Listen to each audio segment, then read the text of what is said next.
So Catching Fire by Suzanne Collins does hit just as hard as Hunger Games as I expected. It's just as solid and compelling. Just getting that out of the gate. And I'm not going to go into like big spoilers, in big character or plot related spoilers for this one at all, but it is the second in a series, and I'm going to be talking about things that are like from the Hunger Games. So there's going to be like mild contextual spoilers, but I'm not going to give anything big away. Because oddly enough, I did actually know the general twist of these games this time, because this is a series that's been out for a while. I couldn't avoid all of the spoilers. So I knew the general twist of like kind of how the ending went. Not the journey of how we got there exactly, but I also kind of liked knowing, because I could see where the seeds were being planted. That was kind of neat.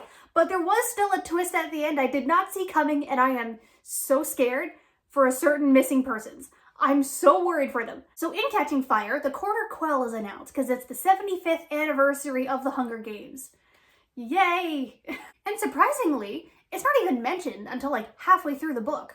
I thought that was like its big thing. I mean, it is, but it's not even mentioned until like halfway. Katniss's reaction though, very, very real. Because for the first half of this book, Katniss and Peeta are just carted around, traveling around to the different districts on like a victory tour 6 months after their Hunger Games. And I love how that's just like another tactic to not let people move on. It's just, we have the Hunger Games annually, sure, but we're also gonna have the victory tour 6 months after that, also annually. These people cannot forget. They're not allowed to move on. I love how that's a tactic, but I also love how like real and viscerally scary the like oppression is in each district. Mainly when we see District 11. The others are kind of like glossed over, but the peacekeepers are always there. And I will admit, the peacekeepers did feel a little cartoonishly evil sometimes. Like, we know the government is bad in this book, and the peacekeepers are a representation of that, but they're not even trying to be subtle. But there are other subtle moments and methods of control that the government and like President Snow, like there's other tactics at play here. And the main thing that I noticed is actually some of the methods that they use to kind of keep the capital at bay, to keep them pacified. Because everything is a spectacle for them. Everything is just fun and entertaining for them. And I will admit there's like dozens of video essays on YouTube about like really digging into this kind of stuff. It's amazing. I can't do that justice. But the main thing that I really noticed is that Katniss can't even pick her own wedding dress. She has to try on like a dozen of them. There's photo shoots. And then the Capitol gets to vote on which one she wears at her own wedding. Like, girl can't even pick her own wedding dress, and it's just a game for the Capitol to keep them, like, pacified. So sure, while I thought the peacekeepers were maybe, like, cartoonishly evil, it does still work in this world. It definitely still works in this world. But it's mostly President Snow and that tier of things that's really subtle and manipulative. That's scary. And, like, sticking with Katniss, too, the other side of things, the whole, like, growing rebellion kind of happening in the background, Snow is using Katniss as a pawn. Like, he wants her dead, but he's using her as a pawn here. But so is the rebellion. Like, without her knowledge, and she hates it. I don't blame her for hating it. So there is a trick I know when it comes to writing, like writing characters specifically, wanting them to be like more active rather than passive characters.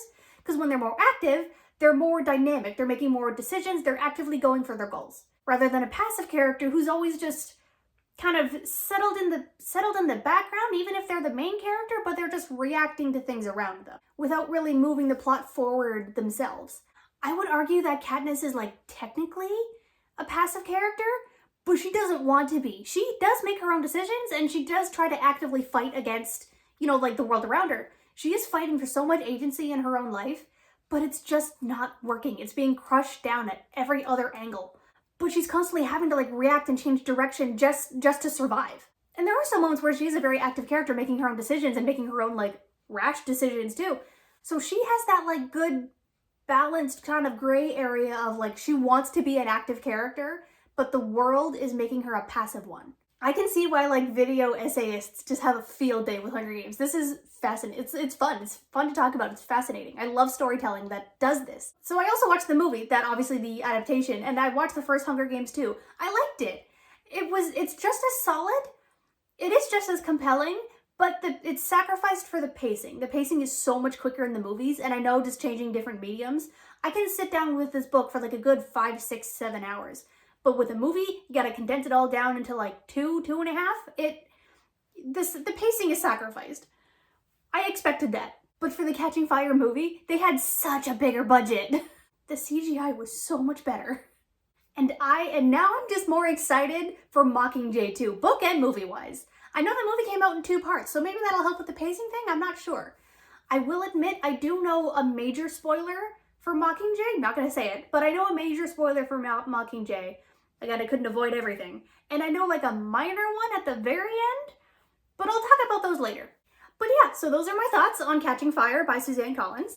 And I am so excited for the conclusion. I'm so excited for the endings. And I am probably gonna read Ballad of Songbirds and Snakes. I think that's the title. It's a long title. I keep mixing it up a little bit. But I'm probably gonna read that one at some point too. But I'm probably gonna save Mockingjay more for like the winter months for me. Because right now, for like September and October, I'm sticking to like spooky, cozy vibes. But anyway, feel free to like and subscribe, and I'll see you later.